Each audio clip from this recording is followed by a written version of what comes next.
If you need to add payment details to the invoice, you can do so in the module settings. Go to Extensions,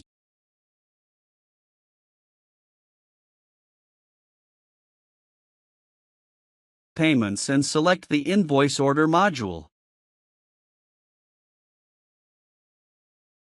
In the Invoice Payment Instructions field, enter your payment details.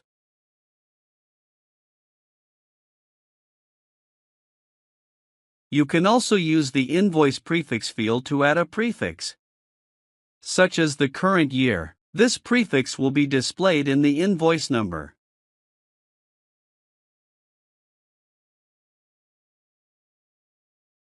Next, select the appropriate order status and save the settings.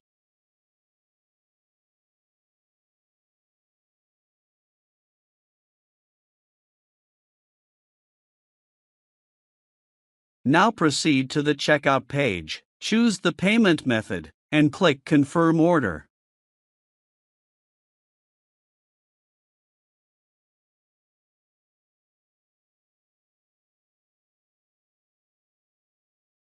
After the order has been placed, an email containing the invoice will be sent to your email address. The invoice will include your payment details, as well as the invoice prefix that you entered in the module settings.